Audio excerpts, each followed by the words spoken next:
Okay, good afternoon to you all.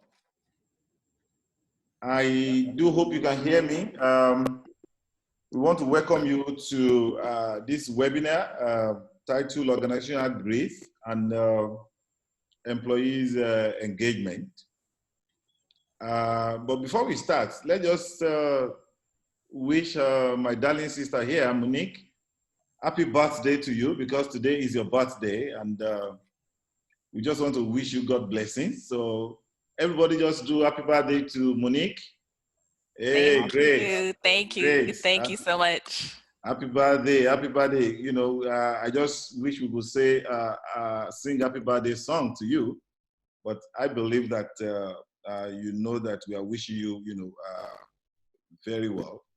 And we'll be starting the program right now.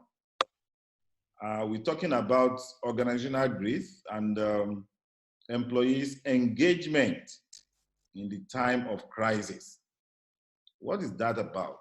What are we really talking about? That's what we'll be looking at this afternoon here. And for those joining us from the US, it's going to be the morning. It's going to be the morning. We'll do a brief introduction. My co-host is Yakub Adeleke, and Yakub will do a brief introduction of the team and what is expected of us today. Thank you, Yakub.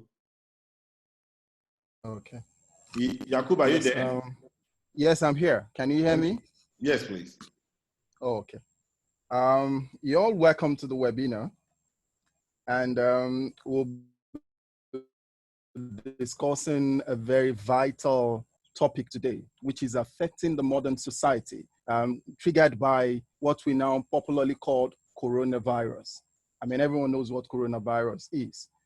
And today, we have tried as much as possible to bring on board facilitators with years of experience and expertise that will actually help us to address the issue of coronavirus and how leadership, we can use leadership and then, grit culture to build our organizations. So on our panel, we have Adela Christie. Adela Christie is a co-founder, designer, thinkers, Academy, Eastern Europe, and one of the founders and managing partners at the Accent Group. She's a graduate of economics from the Western University, Timisoara, and studied law at Vassal Goldis University in Arab.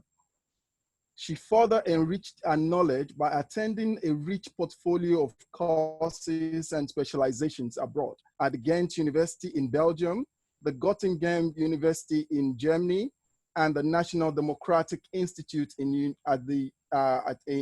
Washington, USA. She is presently running a PhD program in economics.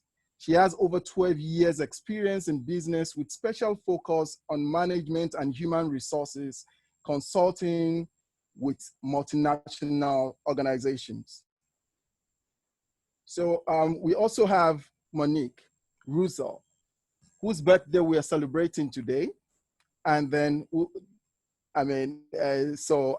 let's talk about Monique.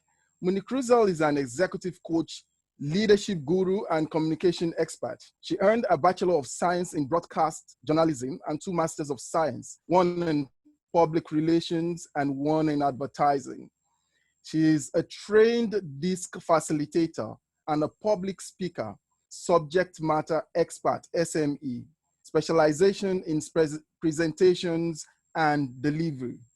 Connecting virtual all around the globe, Monique has taught more than 2,000 adult learners. She has also served as a communications expert for government agencies, such as the Center for Disease Control and organizations such as Mexons, Intel, Verizon Wireless, Morehouse, Clark Atlanta University. As an adjunct professor, she specialized in interpersonal and intra-public speaking, having accrued more than 14 years of professional experience. Also, we have Mr. Aderintola Oloruntoye. Mr. Aderintola Oloruntoye is a business intelligence and enterprise data specialist. He was the solution manager, business analytics at SAP Africa. Mr. Oloruntoye has a bachelor's degree in mechanical engineering from the University of Ilorin, which he obtained in 1997. He is an ISACA certified information system auditor and has a wide range of skills gained from his years in training.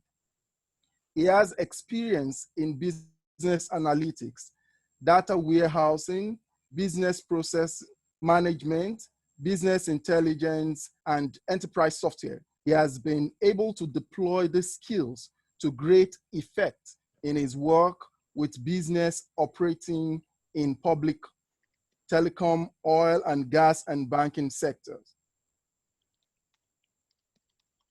So today, we'll be looking at grit culture and see how we can develop grit culture in our different organizations. The relevance of grit culture cannot be overemphasized, considering the kind of situation that we have found ourselves. Because grit is actually talking about determination, it's talking about zeal, it's talking about being focused, and it's talking about being ready to take risk. And that is also the area in which design thinking has been functioning.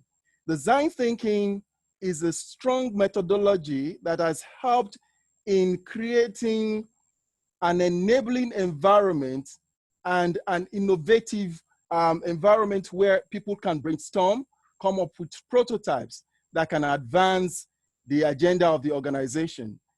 Design thinking emphasizes on empathy, and every of this will be discussed by our facilitators today. I welcome you to this webinar. Thank you. Well, thank you so much, Jakub.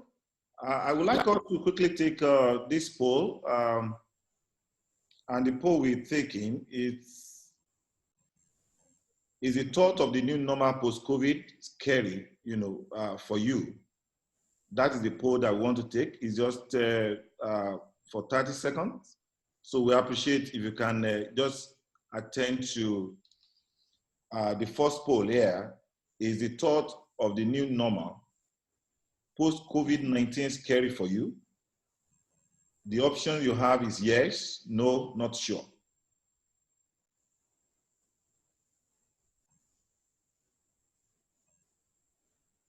We want everybody to participate and vote in it. It's almost 4 seconds to go. I couldn't see any votes yet.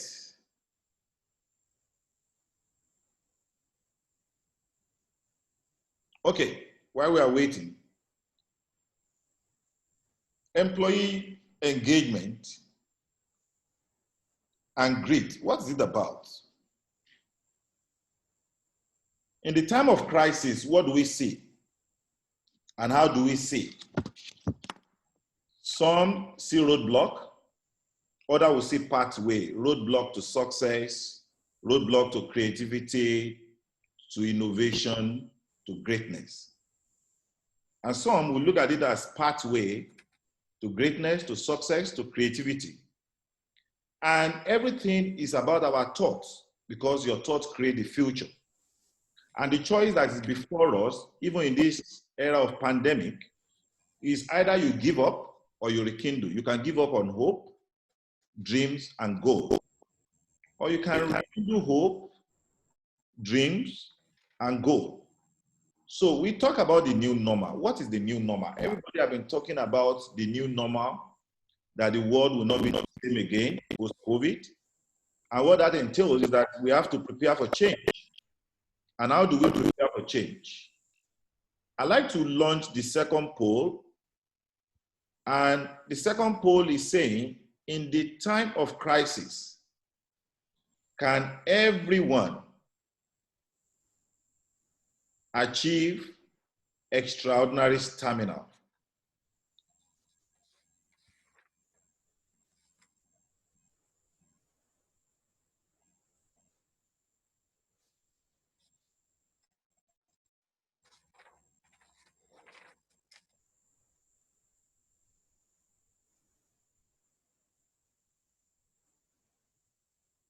Okay. I hope we can see the question.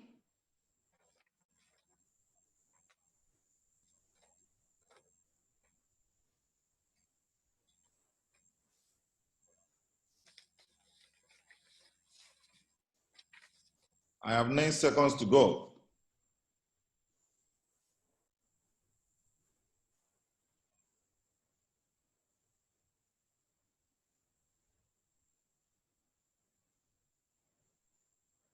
Thank you. Well, I 100% believe that the new normal is not scary. And here that in the time of crisis, not everyone can achieve extraordinary stamina. Thank you so much. Now, crisis brings opportunity or obstacles. And I'd like to share with you the story of this man. This man is called Dasat Majini, who happened to be a laborer in India. He was a laborer, then he returned to his village. And in that his village, he became an agricultural laborer. Then one day, his wife had an accident and he died. And the wife couldn't access health care because the next doctor to the village is 55 kilometers away. It shouldn't have been up to 55 kilometers, if not for a huge ridge, a huge mountain that separates that village from another village. And the man cried and wailed. Then after a few days, he got a chisel and he got a hammer. And he determined that he's going to cut through the ridge. Everybody in the village, they look at him, that this guy is crazy. And the man continued. Few years down the drain, people look at him and said, okay, we'll give you water, we'll give you food. And this man continued this task that took him 22 years to accomplish. Not school, not rich, but he spent 22 years. And in that 22 years, he was able to create a path, to carve a path that is 110 meters long, 7.7 meters deep, and 9.1 meters wide. With that effort, he was able to reduce the time between, the distance between his village and the doctor from 55 kilometers to 15 kilometers. The man died in 2007, and by 2017, the minister and everybody decided to honor him and now constructed a proper road along that path that he created, and they dedicated it. What does this really say about grit? Then you also see these people. What do they have in common? You have Jack Ma, who is the richest man in Asia, a man who attempted to gain admission to Harvard and he was rejected 10 times. He tried to enroll in police force, he was rejected. Or what about someone like Tiger Woods? Tiger Woods, who we believe had all the talent and won 3 PGA tours at the age of 21. But after that, it's almost like a story of moving from hero to zero. He was #1 golfer in the world, but he dropped out because he had marital problem, he had an accident, he had series of surgeries, and he dropped out of the first 1,000 golfer in the world. But he persevered, and he never came back to win any major titles until last year. What they have in common. What about these little girls who went to Silicon Valley for technovision? They came from Nigeria, and prior to that time, 5 months to that time, most of them have never seen computer, they have never touched computer before, they don't know about email, they don't know about internet, they have never entered aeroplane before. But they learned coding within 5 months, traveled to the US to compete with kids from China, from India, from the US, from Spain, and they came first. And their solution was nothing but an app that enabled the community to detect fake drugs. So when we talk about being gritty, Angela Duckworth, who is the pioneer in this work, say to be gritty is to put one foot in front of the other. To be gritty is to hold fast to an interesting and purposeful goal. To be gritty is to invest day after week, after year in challenging practice. To be gritty is to fall down 7 times and rise 8. Grit is perseverance and passion for long-term goals. And it's been proven that long-term success only comes when there is long-term endurance and long-term passion. And when we talk about employees' engagement, what are we talking about? You are saying you want your employee to persevere. You are saying you want them to endure with you. There are 3 categories of employees. We have those who are engaged employees. They love their job. They are happy. They are loyal to the organization. They believe they can make impact and they take ownership. We also have those who are disengaged. They are full of negative energy. They are disgruntled. They don't believe in your vision. They don't believe in the mission. As a matter of fact, such employees are idea killers in any organization. But you also have those who just sit on the fence. They are not engaged. They are just there because of the money that they can make from your organization. So to develop a gritty culture, you are saying you want employees that are optimistic. You want employees who can keep going even when it gets tough. You want employees who are resilient. You want employees who will kill the fixed mindset. You want employees who can go the extra mile. You want employees who can delay gratification. So how can you get employees to embrace difficulty and not give up? I want to invite Adela to, at this point, take us through how we can build grit in our organization. Adela, over to you.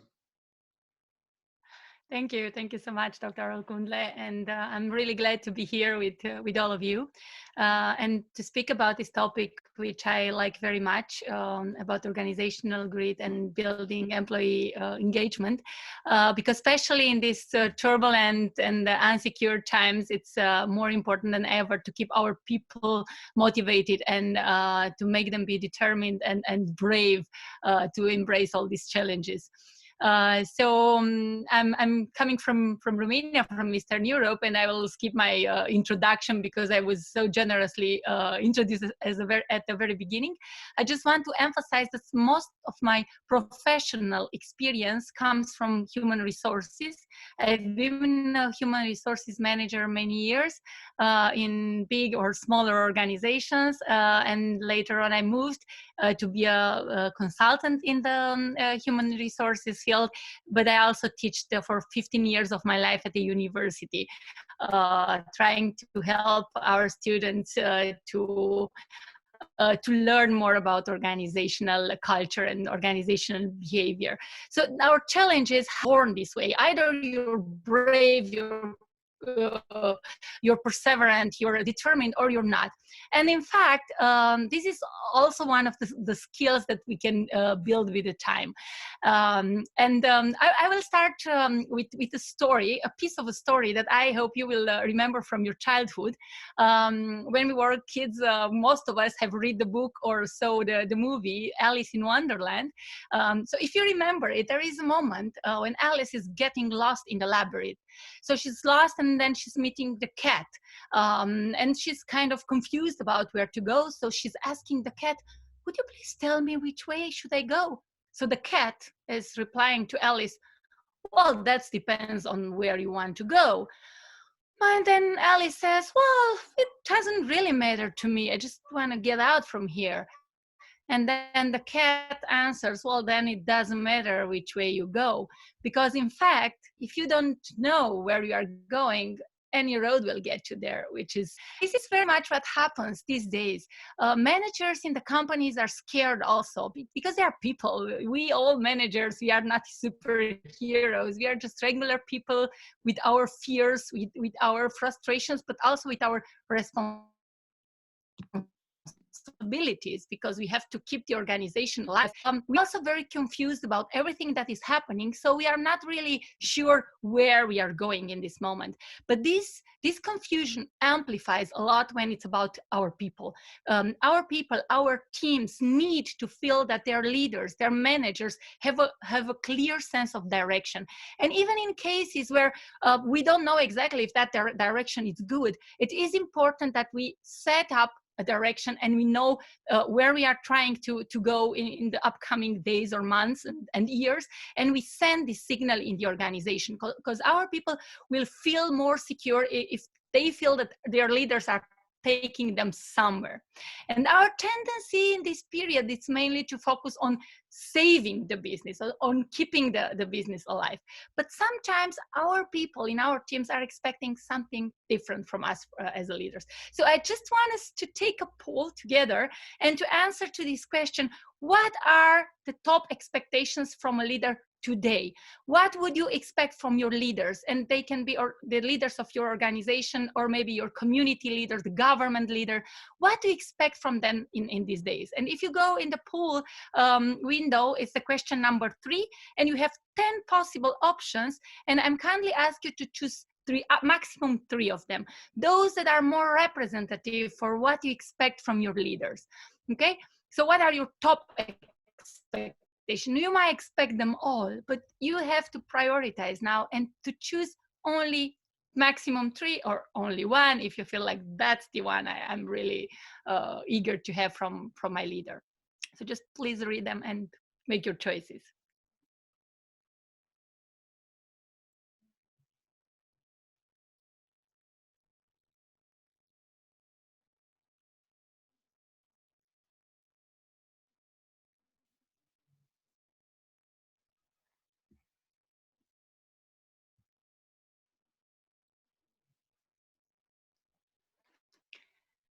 Okay, so and in case we have some answers already, I will just ask Professor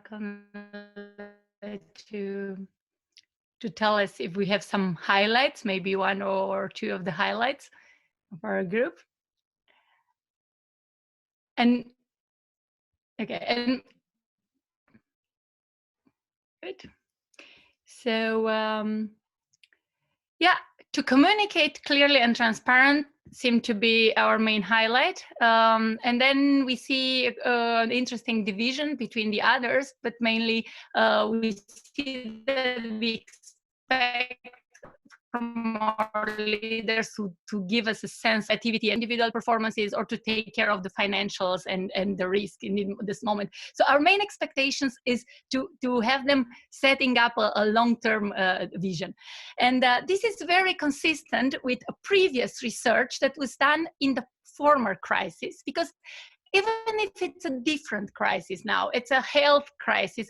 Crises are crises at the end of the day, and people have the same expectations and fears from their related to the leaders and the future during crisis periods. So 10 years ago, we had the former crisis, the former economic crisis, and McKinsey ran an quite consistent research in that period. And I extracted just a small part of it, the expectations from the leadership in the crisis, so through the crisis, after the crisis, and what actually the leaders do. And we can see some discrepancies between what people were expecting from their leaders in the crisis and what the leaders were doing. And I will just highlight 2 of them, which are striking most. So the highest expectations from the people, from a leader in the crisis, was to inspire them. And if we look on the other side, the behavior of the leader was not very inspiring, but what the leaders were doing mostly in the time of the crisis was to monitor individual performances. So they were mainly focuses on are we going to survive? Are people still performing so we will get some financial results? So we can see this discrepancy, and the fact that the leaders are more focusing on tasks, day-to-day tasks, trying to make the organization survive instead of giving the people a sense of direction and the motivation for the future, and the belief that they are going to make it. And actually, the conclusion that we can draw from here is that what most of the leaders are doing today, and in fact, I was talking with my clients over the last days quite a lot, trying to investigate what they actually do these days. And I noticed that most of the business leaders that I was in contact with are trying to conserve the status quo. They were avoiding to communicate with the team because they said, I don't know what to tell to my people, so I better don't say much because I don't know how the future would look like. So they were kind of trying to stick to the old way of doing things, hoping that good times will come back. So kind of like, you know, we are in the middle of the crisis. We just wait the crisis to go, and then we will be back in the old way we were doing things, which will not happen. And they were kind of hiding behind numbers and financials and trying to do a damage control. So nothing that you can see here comes from the area of people management and encouraging people and motivating people. And what leaders should do instead, based on research and based on people expectations in different crises that we were facing, including this one, is first to listen to their team members, to listen, because the people are scared. They need to express their fears. They need to talk with someone.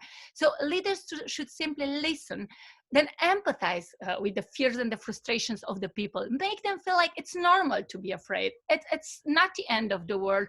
And we are together in this. And allow people to show their vulnerability. But after you listen to them, imagine your future together. Ask them to join you in building this future, and build this switch between being away from something to moving towards something. What we see nowadays in the organization is an away from movement. We move away from a crisis. And that's actually not what we should do. It's like running from fear. Instead, we should help our people to focus towards a direction, even if that direction might not be the right one, and we will change it in 3 months or 2 months. It doesn't matter. But people need to feel like they are going towards something, not away of something. And not last, this towards something crisis, maybe the future that we have to build for ourselves, for our organization, for our country, will be a better one, will be meaningful. So help them dream, help them come up with ideas on how can we build our organization in a better way for the future. How can we build a better tomorrow than it is today, and for sure much better than it was yesterday. And I use this image because it shows what the business leaders, most of them, are trying to do today. They see the crisis like a gap, and they just want to jump over and then continue in the way they did before, like coming back to the old normal. But we will never have this old normal. So in fact, what they should do, and this is in the next image I prepared, is passing over a bridge where on the other side of the bridge, things are different. So we will never go back to the old normal exactly as it was before.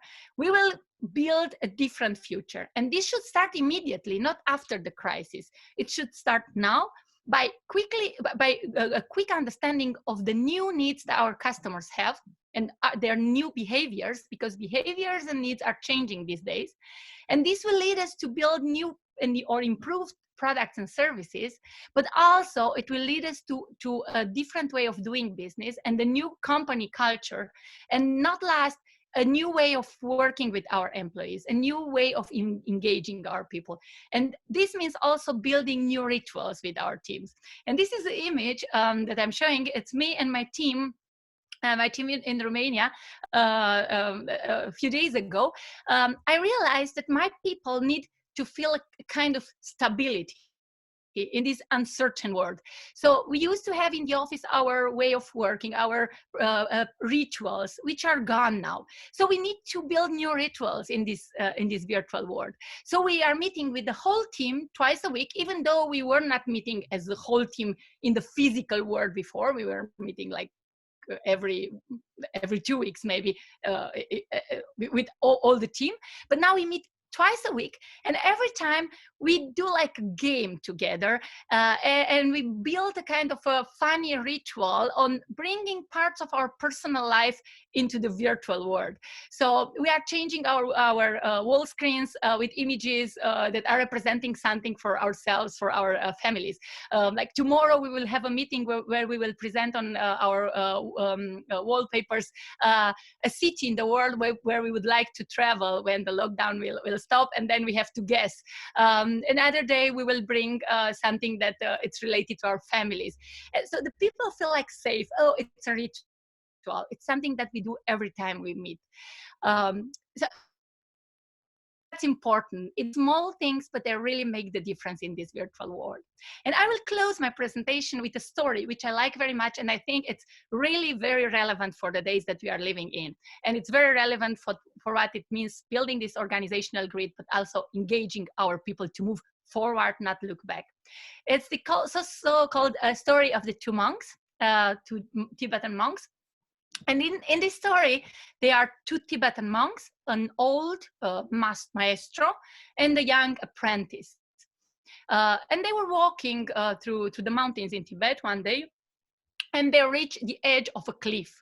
And to pass over the valley, there was one of these suspended bridges, a rope bridge, very dangerous. And there stood a woman who was trying to pass on the other side of the valley, but she was very scared, so she couldn't make it. So she's asking the monks, can you please help me to pass over the bridge? And actually in their religion, they were not allowed to touch a woman. So they said, well, we are sorry, but we would like to help you, but we cannot do it because we are not allowed to touch you. You're a woman. So the woman starts to cry and say, please, I'm really afraid. I really need to go on the other side. I have two kids at home and I need to reach there. It's getting dark. They will be scared at home, my children. You need to help me. So they keep hesitating and she keeps crying. So suddenly the old monk, the maestro, said, okay, I will take you over. So he's taking her on his back and is passing over the rope bridge on the other side. So when they get there, he's leaving the woman aside and they continue their journey. And the young monk is so frustrated. He thinks, God, how could he do this? I mean, he's my maestro. I'm supposed to learn from him. He's supposed to inspire me and to teach me the rules. And actually, he just broke an important rule. He knows he's not allowed to touch a woman, and he took her on his back and passed the bridge with this woman. But he didn't say a word. He was just, having this tension and walking. And while they were walking, the old monk was relaxed and peaceful. And the young one was so angry. And suddenly he couldn't keep this anger anymore. So he had to speak it out. And he said, Maestro, how could you do this to me? I will not be able to trust you anymore. You did this terrible thing. You touched this woman. You took her over the bridge. And we are not allowed to do this. So the maestro says, well, you're right. I did that. I was not supposed to do it. Actually, it's forbidden. But you know what is the main difference between the two of us? What's the difference, maestro? Well, after we passed the bridge, I put her down. You instead, you're still carrying her on your shoulders. And this is actually what we do. We do it quite a lot in our days, but mainly in these days. We are still carrying this burden of the past on our shoulders, and we are over the bridge, or almost there anyway. So it's no way back, and it's all these things from the past who are heavy on our shoulders will not help us move forward. So what we have to do in this moment is to leave that woman aside. We helped her to get through and to move on. And this is what the message that we have to pass to our people in the organization. We have to build our future together. We shouldn't stuck anchored in the past. We should build a new culture for our company and the new tomorrow. And this starts with some small rituals that we have to build in our organization. So my recommendation to you as a little homework will be, within the next days, try to build some new rituals for your team, and just start with one. It's always starting with the first step. So next week, try to build a small new ritual that you will run with your team in this virtual world, and will help your team feel like, okay, we are together in this, and we are going to a new direction. Involve them in building this new ritual, and make sure it is meaningful for them. But not last, it's also fun, because in these tension moments, we need to laugh. That's extremely, extremely important. Thank you very much for having me here, and I hope that you will pass this crisis with a smile. And I'm passing over to Monique, which I wish her a happy birthday.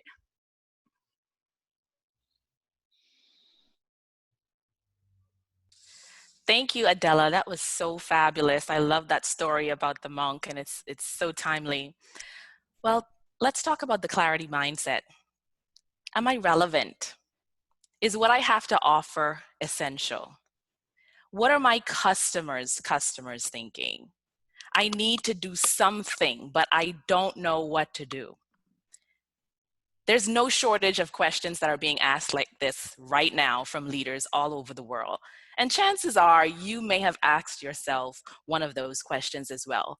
But the biggest one that I get most often in the last 27 days is, how do I clearly communicate my message? And if you have asked this question at any point in time, go ahead and drop a 1 in the chat box. If yes, you know what? I need to know how to communicate. What is my message? What message? I don't even know how to spell that.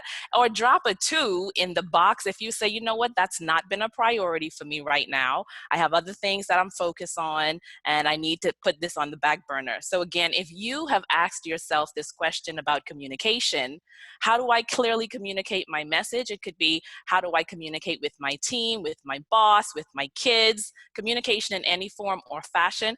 Drop a 1 in the chat box. And if you have not asked this question at all, drop a 2 and let us know. Dr. Yanda, can you let us know, what are we seeing in the chat box? What are people saying? The first 2 respondent is 2. Then the last, I have another 3 that is just 1. That is, they've thought about it. The first 2 haven't. All right, that's fine. Some people have and some people haven't. And I'll tell you, when I've been asked this question, my response is to take the AARP approach. The AARP approach is not an approach where I'm talking about senior citizens, because you may have heard that, especially if you are in the United States. I'm talking about acknowledge, accepting, respecting, and protecting. So acknowledging is the phase where, when COVID-19 hit, we weren't really sure what happened. Some of us were probably still in denial, and we didn't really know how grave and how serious it was going to get. Then we moved from that denial into reality, and we said, you know what, something has happened, something is happening, and we moved quickly into that fight or flight behavior. We moved focusing on, how do we get our job to shift online? How do we get our team online? What are we going to do to work remotely? How are we going to manage our family, manage our work at the same time? Maybe our connectivity is not doing well. So we moved into that space of fight or flight. Our adrenaline was high. Think about this. When you have to find immediate solutions to problems, your energy is high and your focus and your adrenaline is high. Now we're moving into that acceptance phase. That acceptance phase is where, you know, the adrenaline is starting to relax. People are now finding some semi forms of structured routines. And it's like, all right, this is happening. We're not going to go back to new normal. We're going to have a new normal. And now the body is starting to contract. So this is a time where you, as a leader, you may notice that your team productivity may slow down. You may start to feel fatigue. A lot of my clients have been telling me that things that have been taking them in the past 1 hour is now taking them 3 hours. You might find that it may even take you 2 days, or you may be distracted, or you may lose focus easy. Sometimes you might feel hopeless. There's been a lot of crying, public crying, that have been experienced lately. You may feel like crying. I know I have. And this is normal. So this is the part where you, as a leader, right now, your communication must focus on empathy. Empathetic communication must take center stage right now. This is focusing on family, focusing on your health, focusing on your employee well-being. So what you do right now at this stage is going to make or break how your employees connect with you now and in the future. It's going to influence how they choose to show up and if they want to do anything more than the bare minimum, because in some cases, it's already a struggle. Respect is where we move into that whole self-compassion. We're boosting our team morale. We're bringing in love in business, and we're shaping our team culture during this storm. But the protecting phase, this is where we're blending everything. We're blending our strategy, our tactics, and our mindset.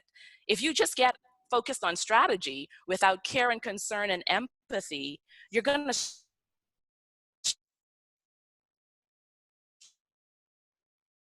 struggle and productivity. So a skills audit. This means that you're going to examine how you look at the skills that are needed in the future for your organization. This is something that we're going to talk about in the next slide right now. So the World Economic Forum lists 10 critical skills every 5 years that are needed to thrive and survive this year.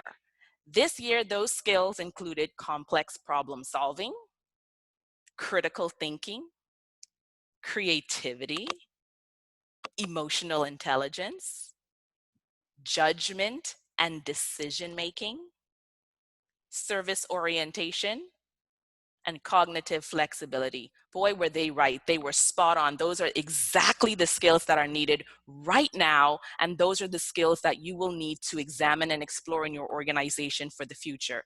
I'm only going to focus right now on creativity and emotional intelligence. So I want to talk to you about a business out of California called the Sweet Farm. Now, this is a petting zoo. You know petting zoos, guys. You got chickens, you got cows, you have all sorts of animals, llamas. Petting zoos, you are required to go in person, you gather in person, everything that we are not allowed to do right now because of COVID-19. So this organization had to think creatively. How can we shift? How can we be creative? How can we still provide a service for our customers? And so they thought of goat to meeting. Goat to meeting, okay? I don't know about you, but listen, if I am sitting in a meeting and I know that they are getting ready to introduce this guest speaker, and the guest speaker suddenly comes on and turns on their screen, and I see this llama on the screen, if at least for 2 minutes, it's gonna make me smile.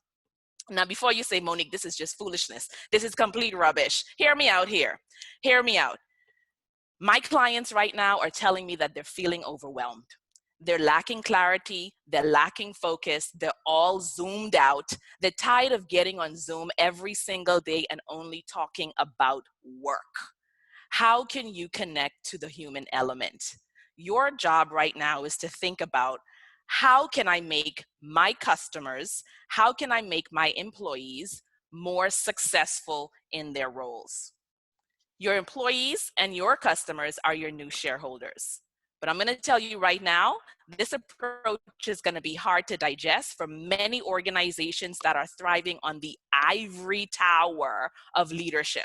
If you haven't heard about it before, ivory tower syndrome is a real thing. It's a real thing, guys. I mean, you have a lot of these artificial elements of power, and your employees are quick to notice it. This happens when you as a leader, you become so out of touch with what it is like to be on the day-to-day because you're focused on the big picture, you're around leaders all the time, and so you can't relate to the day-to-day struggles that your employees are having. But I'm telling you right now, that approach is expiring. It is expiring, and it will expire right now. Leaders of the future, they are required to increase their connection, their personal responsibility, and their communication in a way that connects to the heart. So blame, corporate jargon, all of that stuff, you throw it out the window because it's not going to be effective moving forward.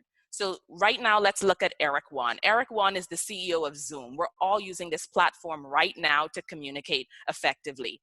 Eric came under fire because of the security protocols that this whole company has been facing. But when he addressed the public, he did it in a way that is worth noting. Let's take a look at what he did. First of all, he went on YouTube. He live streamed his address. Live streaming on YouTube. Typically, this would have been done through the media. We would be listening to the news report. Eric Wan, Zoom CEO, has apologized for the security protocols, but we really don't know if he's being authentic. Okay, so now he completely disrupted this whole process. He's taking a futuristic leadership role. He met the public where they are on YouTube, and he's providing content way beyond the 24-hour news cycle. This means that he has to make sure that anyone who is learning about this situation is now able to go back and watch and see for themselves and hear for themselves without the spin of a news reporter or a journalist putting their angle on it. He used plain language, he didn't use corporate jargon, and he apologized and he took personal responsibility. Let me say that again. He took personal responsibility. Many leaders miss this step. They acknowledge, they have the sympathy, we know what's going on. We sometimes move into the empathy phase and we say, okay, we're gonna fix this situation, but very rarely do leaders take personal responsibility. And this is an absolute must in your communications as you move forward.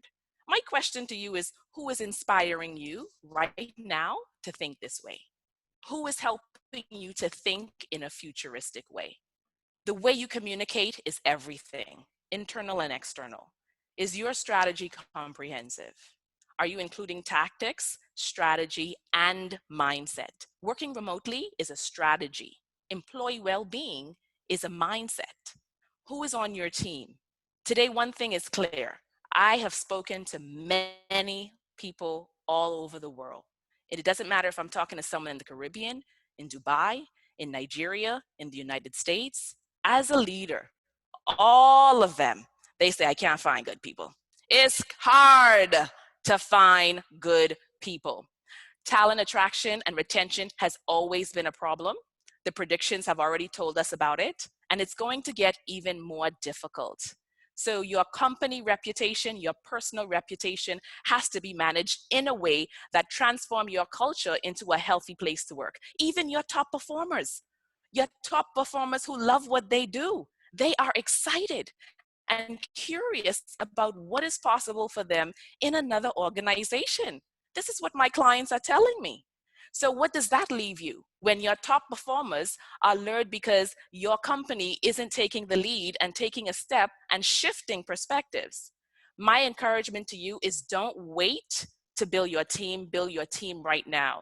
Get people who can come alongside you to help you think differently, to bring fresh ideas, new perspectives, so that you can care about what they care about what your employees care about what your customers care about. If you are a leader and you have already tried to bring this type of information into your organization and you've been met with resistance before, now is your time. Now is your time. I am Monique Russell, and if you are looking to continue this conversation, feel free to connect with me on LinkedIn. Monique Russell, Clear Communication Coach. Thank you. Thank you so much, Monique, for that beautiful presentation. I want to call on Ade now. Ade is going to see how we could employ design thinking methodology in creating grit, organizational grit, and employees engagement. Over to you, Ade. Thank you, Dr. Onyeda. Again, good afternoon, everybody. So we are going to consider when the rubber hits the road, how do you execute, especially when your organization is made up of hundreds, thousands of people. It can really become very complex. I'll start with the Gallup State of the Global Workplace Report, which revealed some scary data and statistics. I'll say scary because the report revealed that averagely 15% of employees in an organization are rightly engaged. They understand the strategy, they understand the focus, they understand the objectives, and what it means for every task they undertake daily. And they put in everything they need to do to ensure that they meet those corporate objectives. However, 67% of the workforce in global organizations are not engaged. There are people who don't understand the strategy. There are people who do things every day. They like to come to work. In fact, many of them come to work just because of their pay. Not that they are focused on a day-to-day basis on helping the company or the organization achieve its strategic objectives, which should dovetail down to day-to-day task that they undertake and activities. But much more is the fact that 18% of employees are actively disengaged. These are the set of people who are toxic to the organization. They aren't just unengaged, but they are actually, one way or the other, they act in opposite to what the objectives of the organization is. And this is not the kind of people that you want to have within your team. However, you want to help your team, you want to help your organization convert these people to those who are engaged. And so the question is, what does this mean if we're going to build organizational grit and employee engagement? What does this really mean? Many a times companies focus their initiatives only on the people that are disengaged.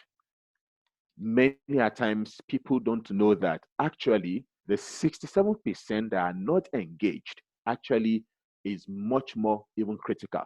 But also, how do you sustain the 15% that are engaged to continue to be engaged so that they will not move into the percentage, the group of those who are not engaged? How do you move those who are not engaged to become engaged? And how do you ultimately convert those who are actively disengaged to become engaged? All these three are the things that must be captured in any initiative, any transformation initiative that will build great and organization engagement in any company or any organization. And so we ask ourselves, what are companies doing? What are organizations doing? There are so many approaches. There are so many techniques. There are so many frameworks. But what has been observed is that 70% of the transformation efforts, transformation initiatives fall short of the goals and the expectation of the organization. And the question you want to ask is why? Why? Why? It's because many times companies fail to recognize that the stakeholders, the employees that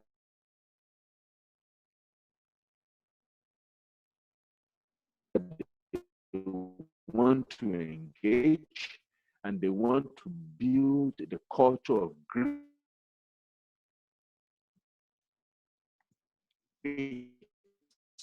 with most of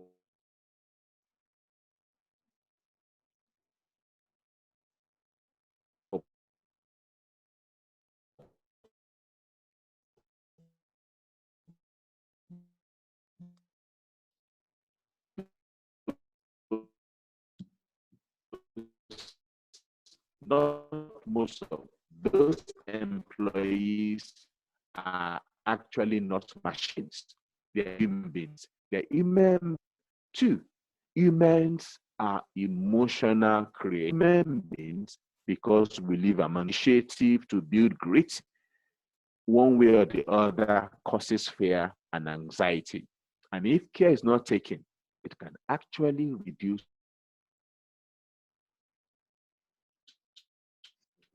productivity, depending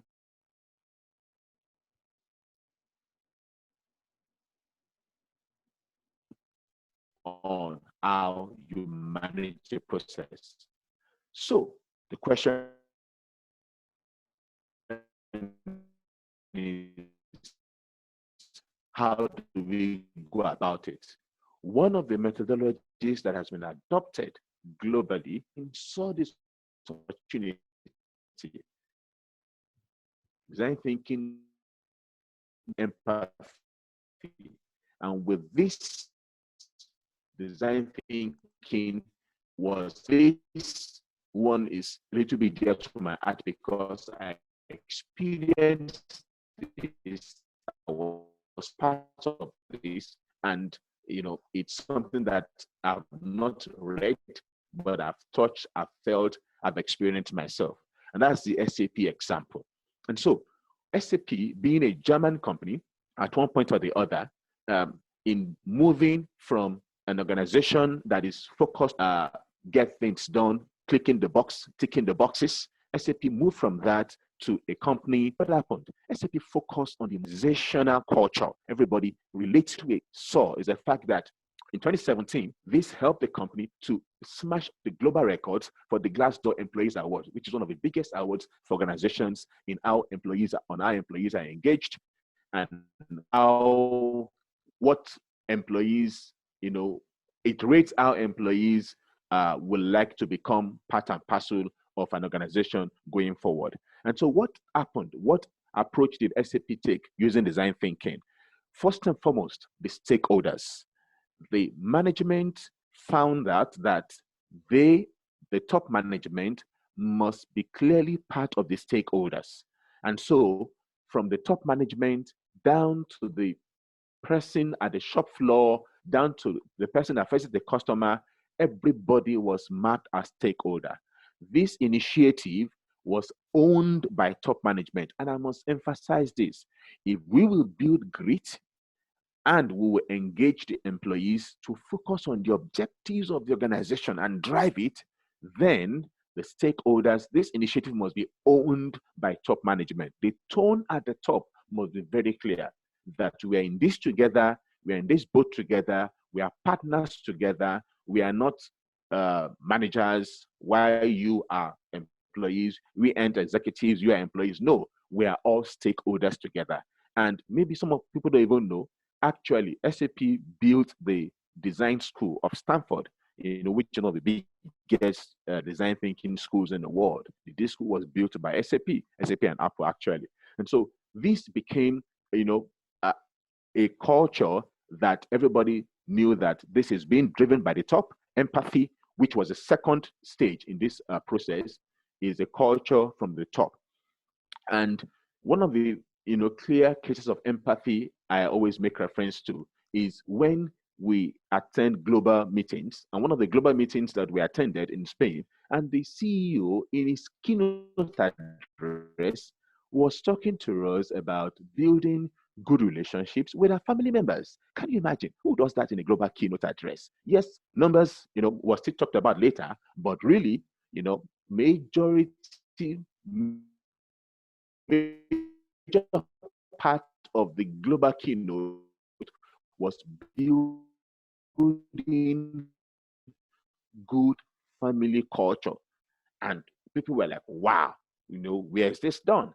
So if this is being driven by the top, then it galvanized everybody, something that we do, only drive culture of grit and engagement. And so what does that mean for me in Nigeria, or what did it mean for my colleague in Romania, in the UK?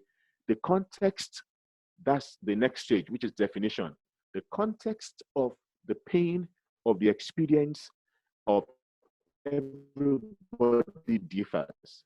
So how do you relate with one another? How do you understand the experience, the pain of the employee in getting work done based on its context? This became what managers all over the world focused on. helping people. So if there's a challenge, the question is why? The question is why? Why? Not what did you do? What, has it been done?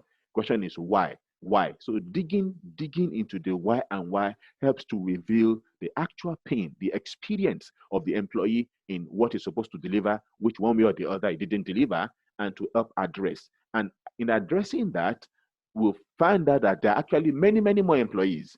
That employees just becomes a persona of many employees who are facing the same problem within the organization. And so with this understanding of the why of the pain, then you're able to ideate, bring ideas into, so how do we solve this problem? Then he has a typical problem of traffic in Nigeria, which helps him, which hinders him from getting work done. So how many more people have that problem in Africa? How many more people have the problem of power supply in Africa?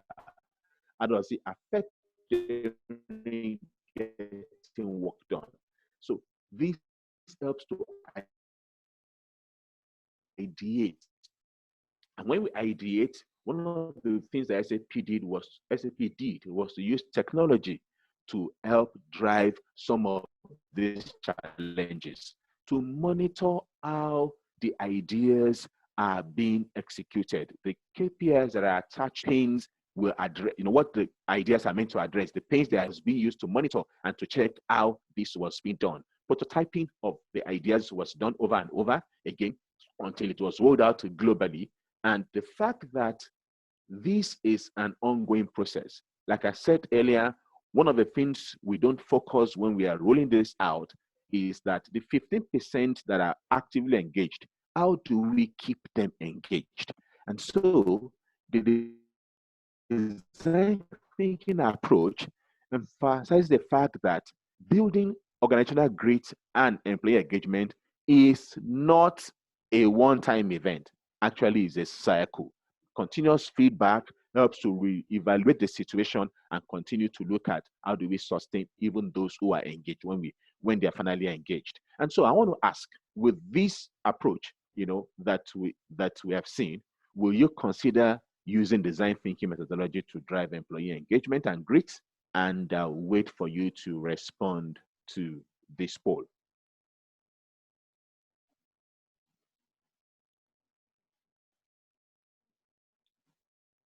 That's number 4. Sorry, will you consider design thinking methodology in driving employees' engagement? The option we have there, just go to number 4, disregard number 1 to 3, is yes, definitely, no way, or not sure. Yeah, thank you. Okay, I think that, yes. For most people, what we have is yes, definitely. Thank you. Beautiful. And that was what happened also. For me, and everybody adopted it. It became a corporate culture using empathy, and so the results are very clear. And if I consider the words of Jacob Morgan, one of the respected voices globally on the future of work, from his book, The Employee Experience Advantage, from analyzing, he spent a good time analyzing 252 global organizations and companies that heavily invest in employee experience. And the results I found out were actually instructive. One, the companies that invest in employee experience bring in more than 4 times the average profit than those who do not in the same sector, depending on the sector that you fall into. 2, they actually have more than twice the average revenue, the turnover, than those who don't invest in employee experience.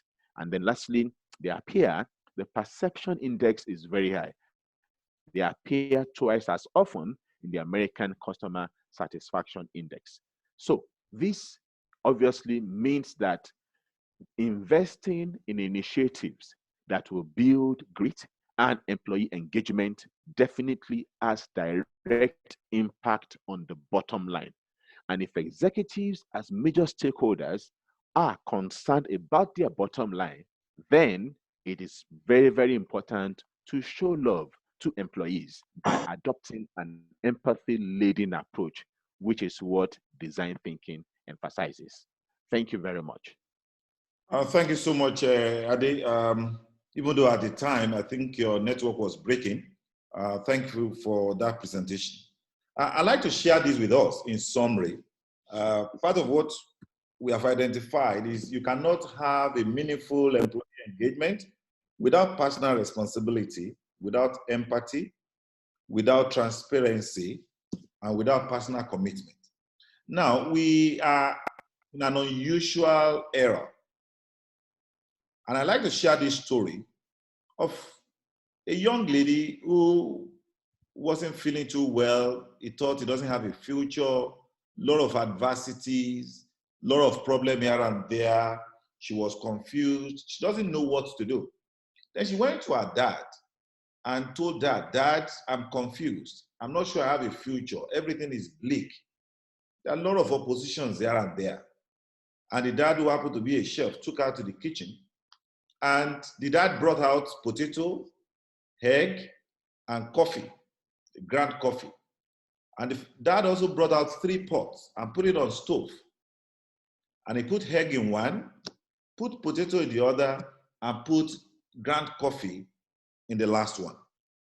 And the dad did not say anything, put fire on, and left these 3 objects to boil for 20 minutes.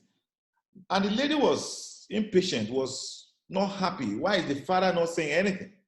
Then after 20 minutes, the father brought out the egg, the potato, and the coffee and said, okay, what did you observe?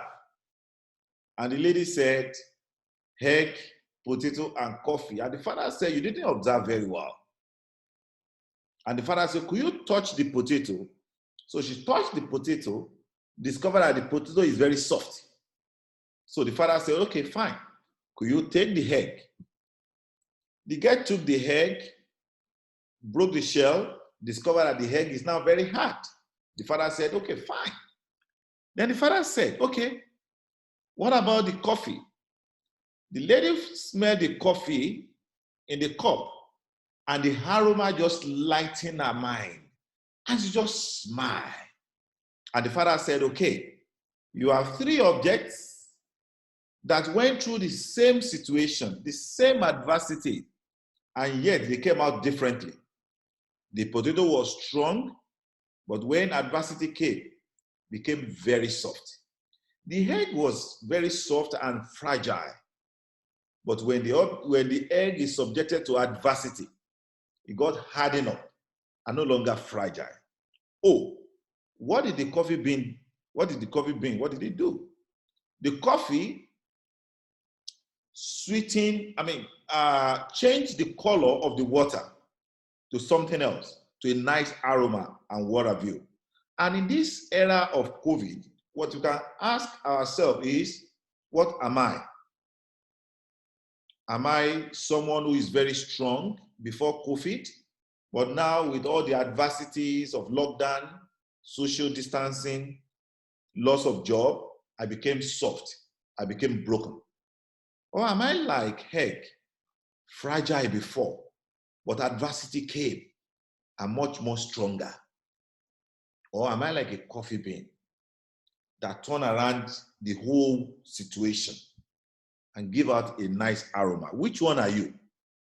For me, I love to be like a ground coffee that give out a nice aroma. If you don't take anything out of everything we have said this afternoon, let's go with this story. Let's ask ourselves, what am I going to be? On that note, we want to ask you, if you have any question, send your question to the Q&A, the chat box. And if you want to make a contribution as a participant, just raise up your hand. We are going to recognize that and unmute you so that you can make contribution. Thank you. Okay, I can see that Taiwo raised up the hand. So let me look for Taiwo now.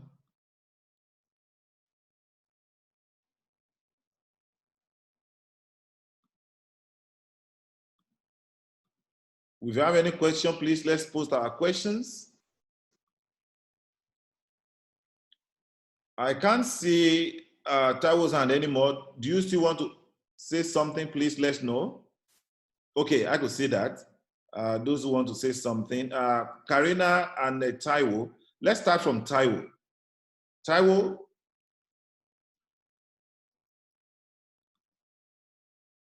Okay. Taiwo, can we have you, please? Thank you very much, Dr. Olukunle that we personally, my expectation has been exceeded from the webinar, and I can not appreciate you enough and all that I've gained within the period allocated. My question actually is, I've tried to build partners to do businesses together, and all the effort I've tried to make has not given the expected results. I'm the one that believes in teamwork, and I believe in individual bringing the best on the table. The bigger the cake, the bigger the share. And going through organizational grit and employee engagement in time of crisis, my eyes have been opened, and I just want to find out, what am I doing wrong? What can I do better in order to find sustainable partners that we can run business together even now after the COVID? Thank you very much, sir. All right, thanks a lot. Let me quickly say this. One of the things you are going to experience when you are building your business will be rejection, and you must prepare your mind for that. It's possible you are going to go to 100 people and only one will attend to you at the end of the day. You have to be sure that your strategy is okay. That's number one. You have to prepare for rejection. You have to make, and you have to continue to improve on whatever you are doing. That's what I can ask today. But we can talk, offline. If you want us to talk, you will see all our details. I want to call on, I think I saw Karina's, hands up. Let me see. Okay.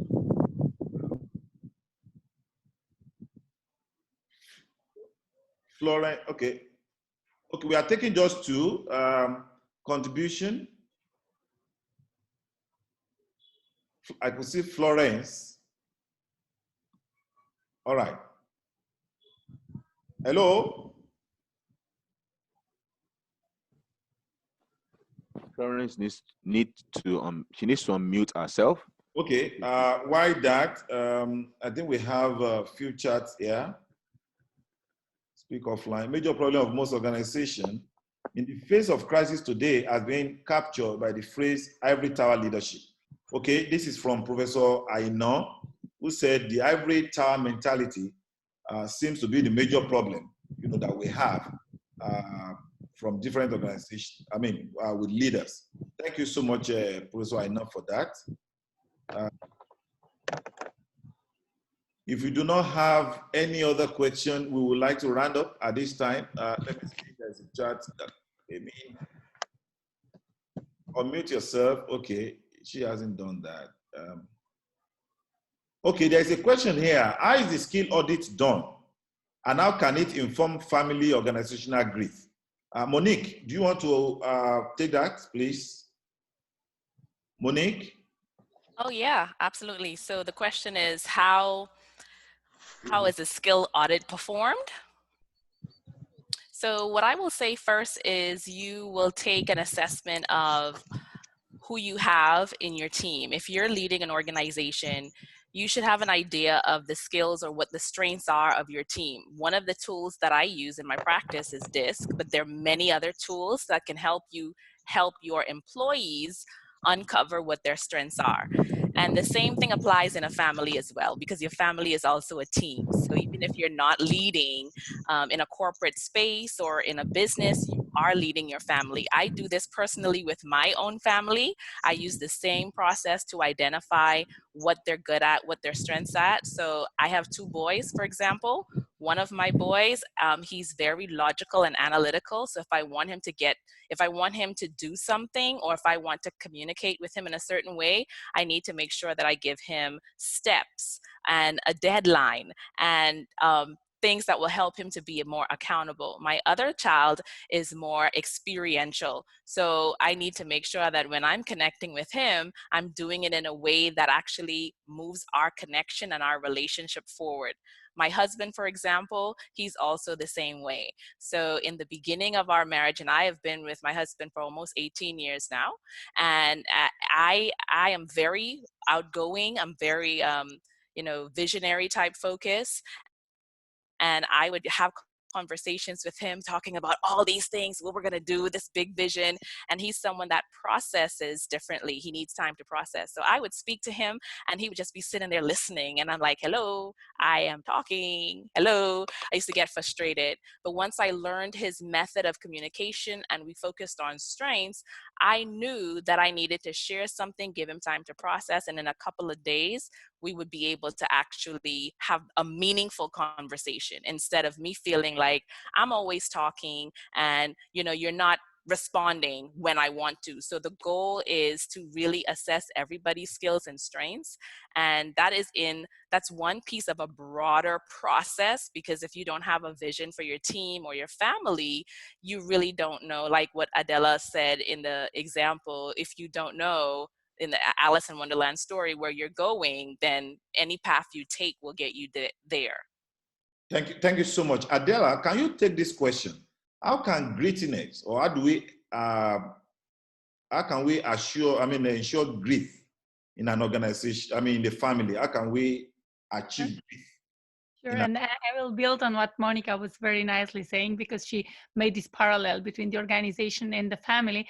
And actually, the family is the kind of organization that is probably the most important for all of us, and is the one that is lasting most of our life, considering the fact that we don't have all the family members from the very beginning, but we want to have them till the end. And one of the things that can help us build grittiness in our families is to raise awareness about the fact that this is also a construction that is built in time and needs effort from all of the family members. We take the personal relationships for granted too often, and we expect the others to do the things to make it work. And one of the things that I'm in many situations advising participants, also in different kind of trainings, when we speak about relationship and communication, is think of ourselves, we are all in our 30s or 40s, and the life expectancy, our days, is 75, let's say. This means that we will have to live with our family members for the next 40 years or even more. That's a challenge, but this can be transformed into a wonderful journey. But the first thing is to get awareness of this, to be aware that this will require from us involvement, effort. It's not everything that comes from heaven. But if we put this effort compared to the job, where if you are unhappy after 3 years, you change your job and then you change it again. In the family, it's a long run. But if you build it right, then this is the most rewarding thing you have to do. So my advice for those who want to build this grit in the families is the first step is to build this awareness about the long run, and the fact that this requires effort from every single and commitment from every single member, because it's not the kind of organization that you can run away from and then change 10 times or 15 times in your life. Thank you so much, Adela. What in essence, grit means being able to endure for a long time. You have to endure. And there cannot be meaningful success either in business or family without long-term endurance. On that note, I want to thank all the panelists and all our participants for being a part of this. Our next webinar is going to come up by the 4th of May. I want to wish all of you a wonderful evening, and those of you in the US, a wonderful afternoon. Thank you so much. God bless. And Monique, happy birthday to you again. Thank you, everyone. Have a great day. All right, bye.